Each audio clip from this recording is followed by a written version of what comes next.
This is chapter 9, designing environments for the classroom. And so we're going to talk about a variety of ways that you can impact children's behavior and learning in the classroom by the way you set up your classroom, by the schedule that you develop, by the transitions that you make from activity to activity.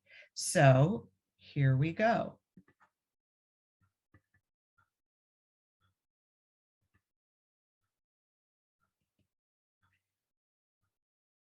Designing supportive environments.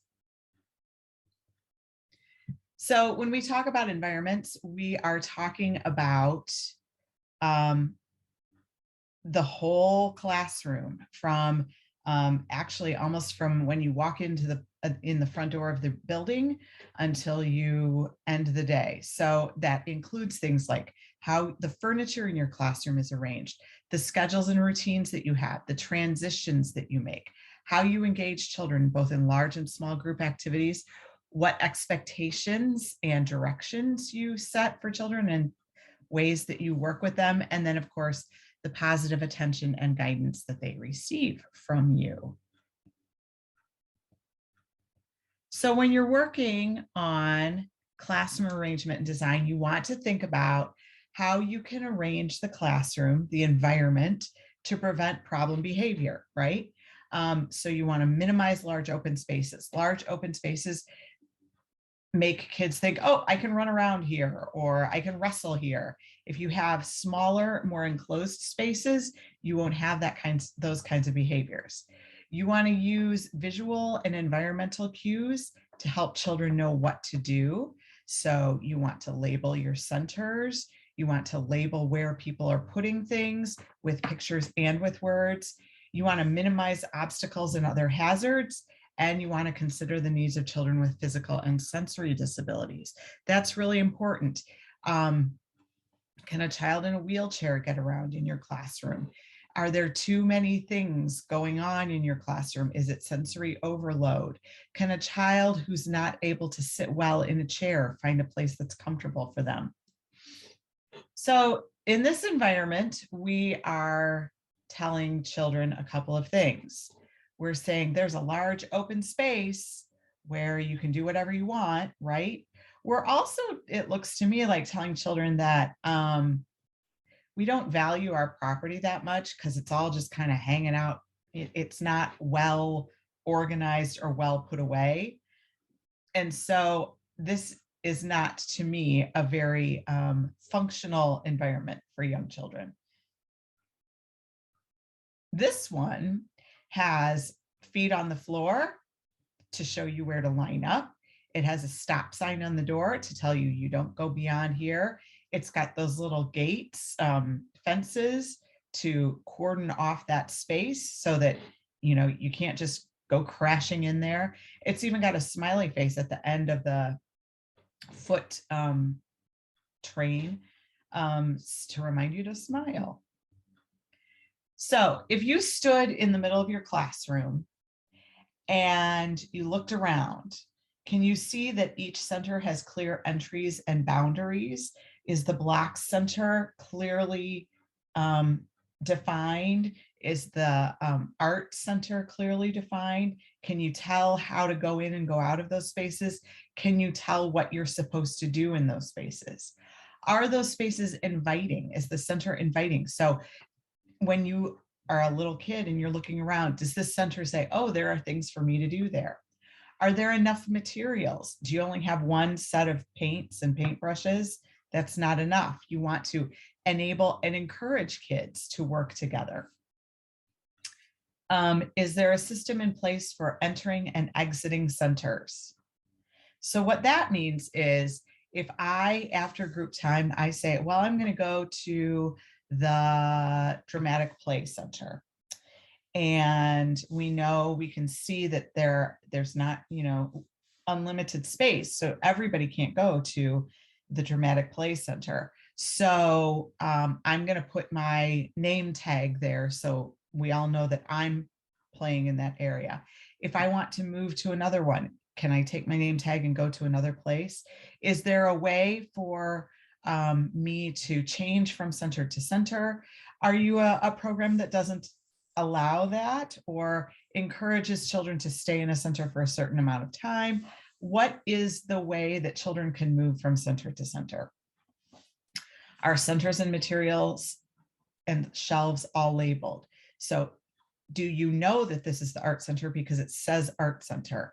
Do you know that this is the block center because it says block center?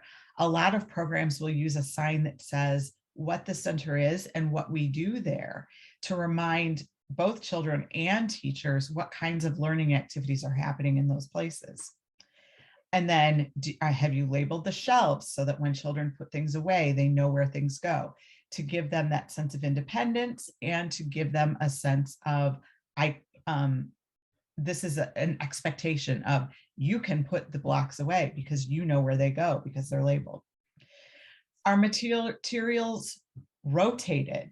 So what that means is you don't want the same 5 things in each center all year long. You want to rotate things around so that you can make sure that kids have a lot of opportunities to play with a lot of things. And often challenging behavior happens when kids are bored. So if the stuff in the center is not interesting to them, they're going to mess around. Are materials highly engaging? We only want highly engaging materials in our classrooms, right?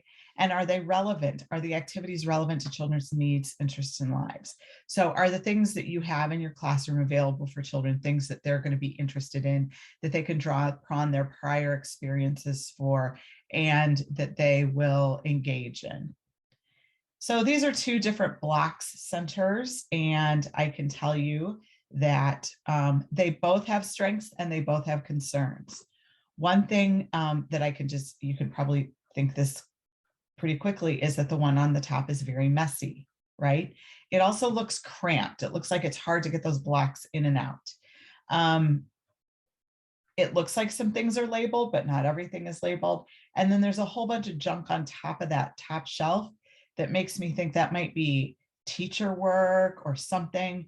And it just looks messy. It doesn't look engaging. It doesn't look like, oh, this is an easy place for me to play. But a strength of this is there's a lot of really good blocks there. I can see a lot of different shapes. I can see a lot of different sizes. I can see a lot of open-endedness, right? Down below, we have very well organized blocks. They're organized by color. Putting blocks away by color is a sorting activity, which is a pre-math skill, so that's good. What I do see also here are some books about transportation. So it's kind of a transportation block center. Books in all areas of the classroom is important. What I don't see is a lot of variety, and I don't see a lot of quantity. So you can limit the number of children in centers because you don't want everybody playing in one area all the time together. A couple ways shown here are how you can do that. We have the housekeeping center, and it looks like the kids have little name tags and they just hang them on hooks when they're playing there. And then in the block center, same thing, except instead of name tags, it is pictures. So depending on the age and skills of your children, you'll want to use different ways of doing this. Turn taking at centers.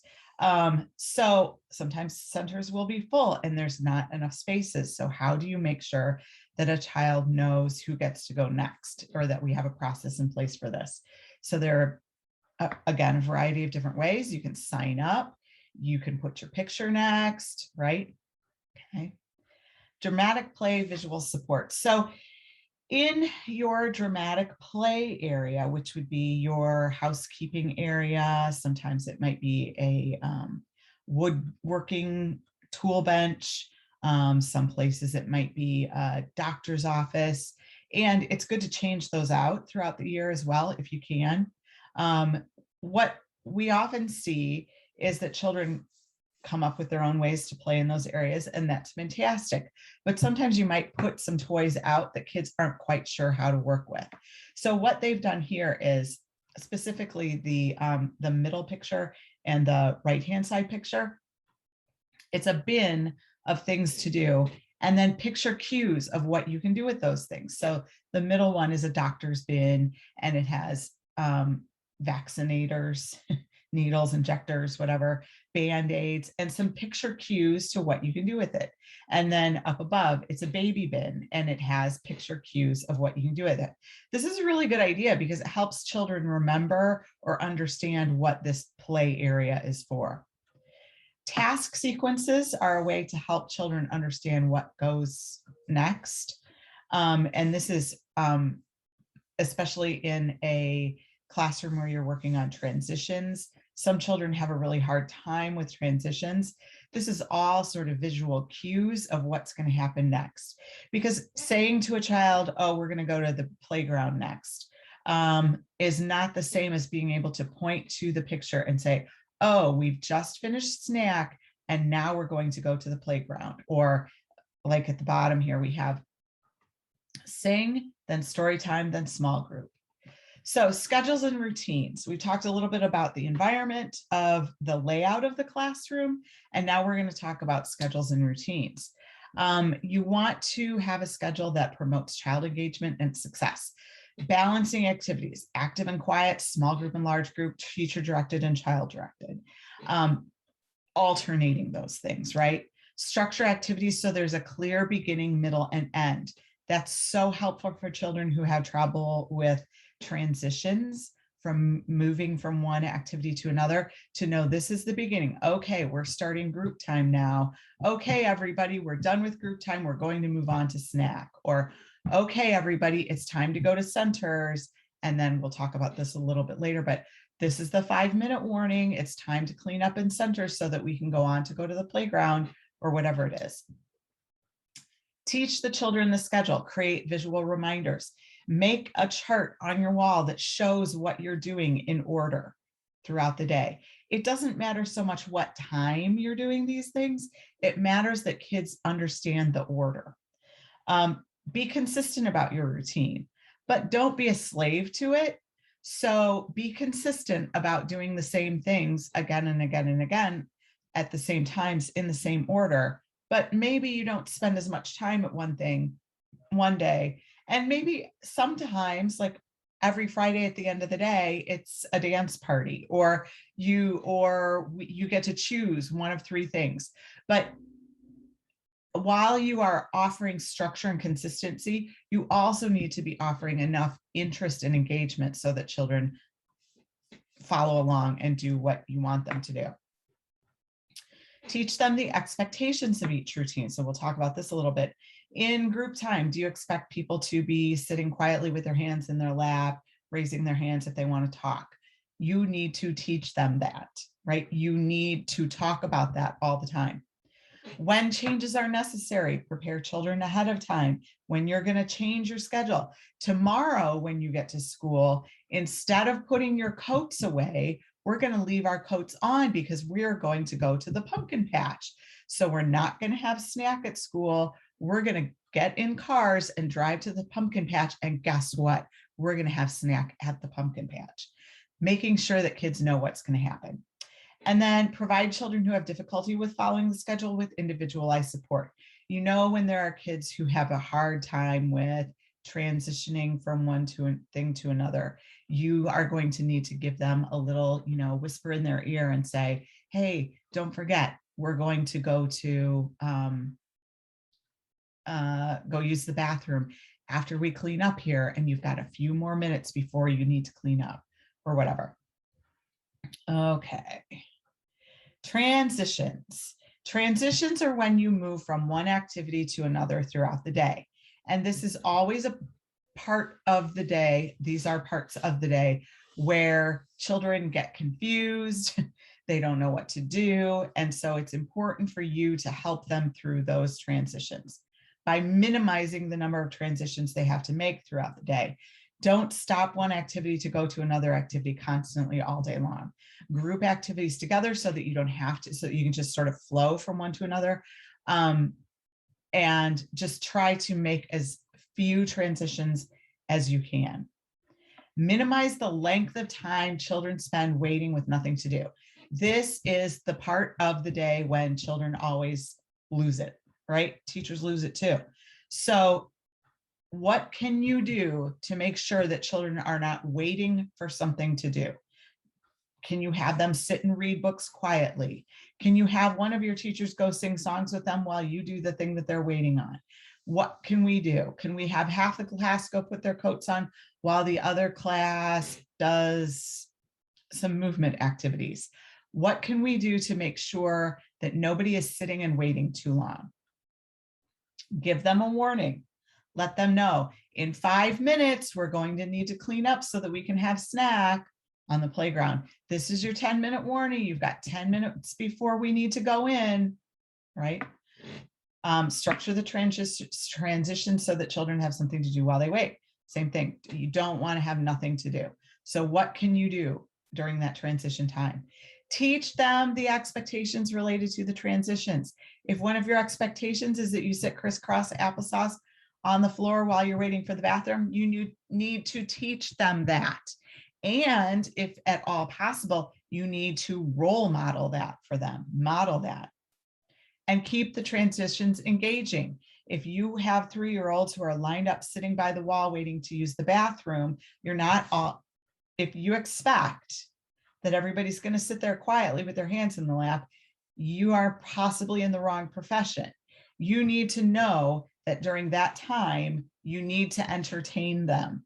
You need to read books to them. You need to sing songs with them. You need to do something to keep them engaged.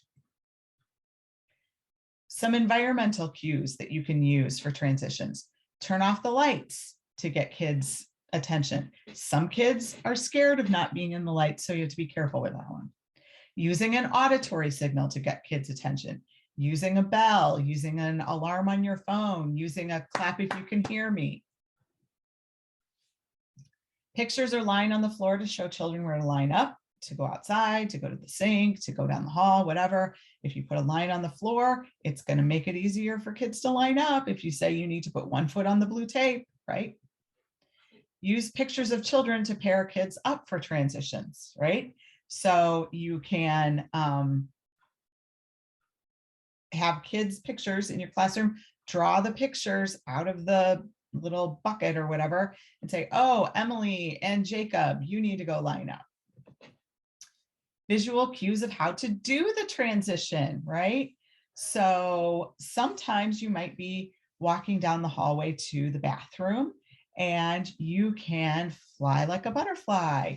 You can be like ghosts. Visual cue can be you modeling it for them, or it can be a picture, whatever it is, reminding them what you want them to do. So here's an engaging transition. Slow. No. That's fast? Yeah. Oh, how do we move slow? This.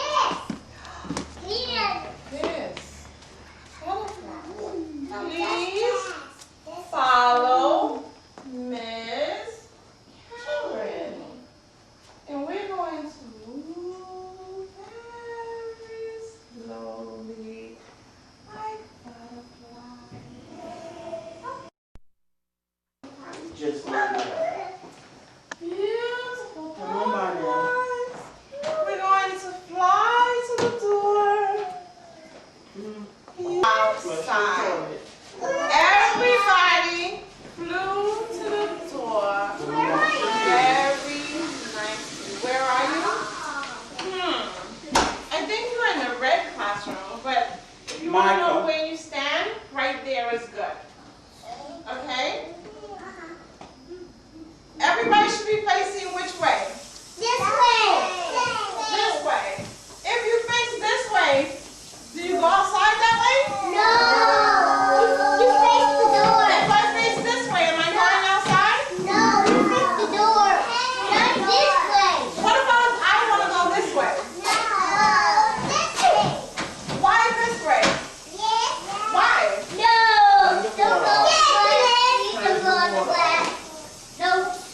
walking, we're using our walking feet.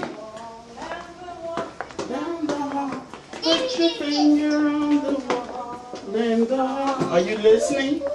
Put your finger on the wall. In the hall. Lakai. Finger on the wall as you're walking down the hall. Put your finger on the wall in the hall. Great job.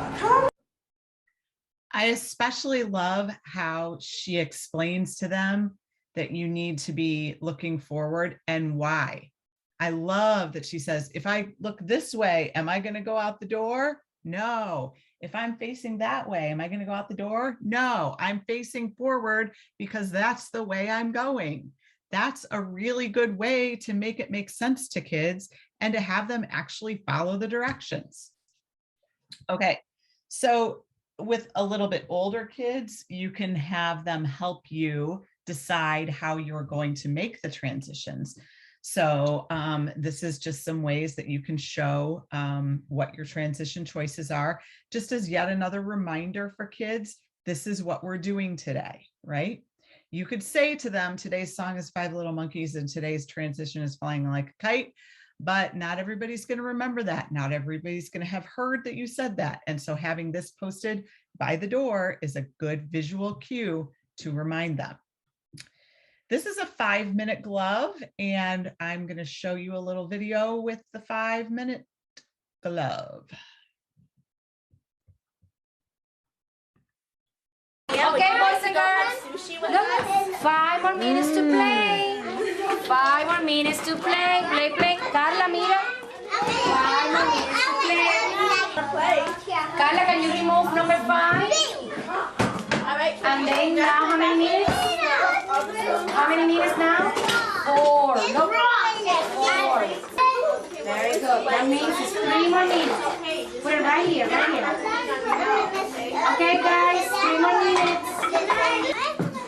Take number 2. 1 more minute. Oh, I hear the beep. Okay, so that's a pretty engaging way to help children understand how much time is left. Transitioning to centers. So you will transition to centers from some large group activity or some other activity. And there are a lot of ways you can do that. Two ways that this uses are popsicle sticks with names on them. So you draw them out and say, what center do you want to go to? There's a variety of ways to do this, but it's important to have some way to do it. You don't want to just sit in group time with your 15 kids and say, okay, everybody can go to centers now, because what happens is it's a mad rush to whatever the most popular center is.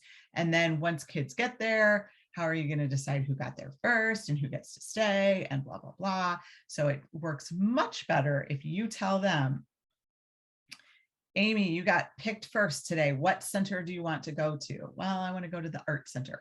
It also gives children a nice time to sort of think about what they want to do and verbalize it. Okay. Large group activities, we want to make sure, so this would be like group time. You don't want the group time to last longer than the kids do, right? So you need to be very careful about not planning too many things. You want to have a clear beginning and an end. A lot of times that will be a song or some activity that you do every time, the hello song, whatever it is. And then you want to be clear about the purpose and goals of the activities. So today we're going to read a book. I want you to listen so that we can learn about whatever. Or today we're going to talk about apples, and I'm going to ask you some questions and I want you to answer me, but I need you to raise your hand before you do that, right? Using circle time to teach new things. If you have a new game or a new toy in one of your centers, bring it to large group time or circle time and talk about it there so kids know what it is or how it works. If you're doing a small group activity, demo it in large groups so everybody gets a chance to learn about it. In large group activities, make sure that all children can be actively involved. Assign jobs to children. Vary your speech and intonation patterns. Have children lead activities, pay attention to their behavior, and reinforce activities in different ways over several days. Key among that is reading the same book over and over. That sounds like total simplification. But if you have a book of the week or whatever, you should be reading it in large group time 3 times during the week. You can learn more about that by taking language and literacy, which is CHD 217. Cues for large group time. Where should children sit? If you don't tell them where to sit, they'll sit on top of each other. People who shouldn't sit next to each other will sit too close to each other. Have them have, we've used placemats, carpet squares, put a picture on the rug, put a line of tape, help them understand where they should sit. Poster boards for each activity of group time, a visual display for children to focus on. If you're not using a book or something like that, props and materials. It's a really good idea if you're going to use props and materials during group time to put it all in a bin and have it all ready before you sit down. The worst thing in the world, maybe not the worst thing in the world, but one of the worst things a preschool teacher can do is get everybody seated and ready to go and then gather up her stuff. Get it all together before you have everyone seated. You can use big books, you can use song props, you can use a magic wand, a motor cube, quiet and crisscross pictures. We'll talk about those a little bit. And then name cards or a job system for picking children for jobs or centers. We talked about that. So these are some group time activity schedule reminders. So in the green one in the back, group time, first we do the hello song, and then we do the calendar, and then we do weather, and then we decide on our jobs, and then we read a story, and then we have a discussion, and then we share some things, and then we do songs. Maybe we don't do all of those things every day, but if we do, this is the order that we do them so kids will know what's coming up next. Some songs. These are the songs we're going to sing today. We're going to sing Where is Thumpkin and Itsy Bitsy Spider and Happy and You Know It, Mr. Sun. So helping kids understand what the songs are that you're going to do. And then this is a larger schedule. It says, first we're going to do morning song, and then the feeling song, and then attendance, and then the schedule, and the calendar. And then we're going to go to group time, small group time. And then the other one is visual cues of songs that we can sing together. Small group activities. In small group activities, you are going to have a little bit more sort of teacher directed learning, and you're going to help children build those skills. You're going to give them independent, individualized attention. You're also going to have more one-on-one conversations. So you want to introduce a small group activity in large group time, be clear about the goal, use peers as models, make them fun. Just because you're doing a small group activity doesn't mean it's, oh, everybody needs to sit and learn now. It can be just as much fun as any other part of the classroom. And you want to provide feedback on what the kids are doing as you do it. Next, we're talking about classroom expectation and directions. So what we understand is that children don't always know what to do, and so we need to help them. So we need to give them directions, but what we don't want to do is overload them with directions. Minimize the number of directions that you give to children. Make sure you have their attention before you give the directions, right?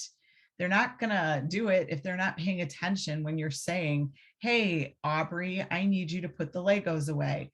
If Aubrey is busy doing something else, she's not going to do it. You're going to get frustrated because Aubrey didn't do what you wanted her to do. And it's right. So, hey, Aubrey, maybe it's not really okay to say, hey, but Aubrey, can I talk to you for a minute? We need to put the Legos away. Can you help me with that? Give clear directions with positive statements. We need to put the Legos away. Can you help me do that? I know you're very good at putting things away, and I know you've been having fun playing with the Legos. Be specific. What is the desired outcome? We need to put the Legos in the bucket and put the bucket on the shelf because we're done playing with Legos for now. Give kids a chance to process and react. If they don't hop to it immediately, It's not because they are disobeying you. It's because they're trying to figure out what you just said, what that means, how they're going to do it. Do they want to do it? Well, they probably need to do it. So there's a lot of processing that has to happen before they react. Give them time. Help them come up with rules and ways to communicate them. This is for classroom expectations. Talk to the kids about what are the things that we should and shouldn't do in our classroom, how we should and shouldn't behave, and help them come up with the way to talk about those rules. Individualize the way directions are given. You're not going to say things the same way to each child. One child, you can say, Aubrey, you need to put the Legos away. Another child, you might have to say, Jaden, we need to stop playing with the Legos, put them all in the bin, and then put the bin on the shelf.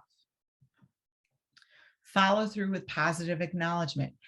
I watched you putting all those Legos away. That was a big job and you did it. I appreciate that. You did a great job.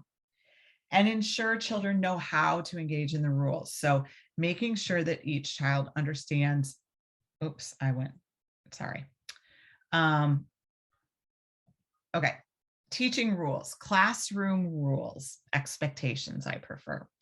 You want to help them understand from the first day of school, what are some things that we do at school and what are some things that we don't do at school.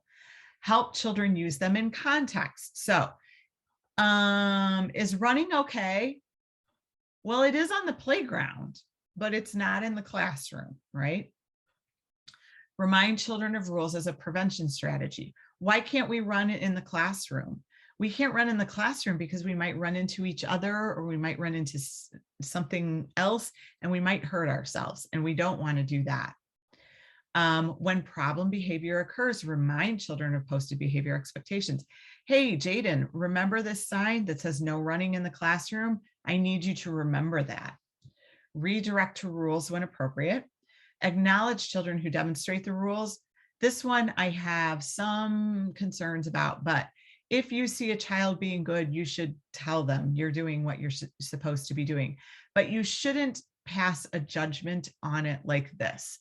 I love the way that Aubrey is sitting crisscross applesauce, because sometimes you have a kid like Jaden who isn't able to sit crisscross applesauce. So you can say to Aubrey, you are doing a good job of sitting crisscross applesauce. And you can say to Jacob or Jaden, whoever it is, I know you're trying really hard to sit crisscross applesauce, and I like that. Teach across the day and throughout the year. Make sure your rules are consistent throughout the day and throughout the year, and ensure children know how to engage in the rules. Teach them how to do it. Here is a video about teaching classroom rules. Okay, go ahead. Use quiet voices. Take turns. Share. Good. Hand and feet to yourself. Good job. Listening ears. Follow directions. Clean up. Excellent. So that girl knows the rules, and she knows what that means, right? These are some signs that we had in our classrooms when I was teaching. This is our lining up to go down the hall sign, and this is our sitting in group time sign. So everything is presented as a positive. Instead of saying, don't run, don't yell, don't talk when I'm talking, we're talking about how you have a quiet mouth. So the difference is when you say things, when you state rules in the negative, like don't run, you're not telling a child what to do. See, you're only telling them what not to do. So what we want to do is tell children what we want them to do. Give them the behavior expectations. So in these, we have quiet mouth, listening ears, hands at sides, walking feet, and eyes forward. I'm a little bit, walking feet to me sometimes now I have maybe a little problem with, because running feet are involved in walking and running, right? So we could say slow feet instead of walking feet. and fast feet. Does that make sense? Let's go to the group time one. It's called Ready to Listen. My ears are listening. My eyes are watching. My mouth is quiet. My body is not moving. I raise my hand to talk and I use a quiet voice. Now, like I said, these were posted in by the door, in the lineup area, and in the group time area. And often teachers would go through these every day to remind kids, this is what the behavior that I'd like to see from you during this time. Then, do you have program-wide expectations? So do you have expectations for everyone in the school? Could we make some posters with 3 to 5 school rules and playground rules? That's important because you want consistency throughout your whole program. Okay. And that is it. That is developing a learning environment.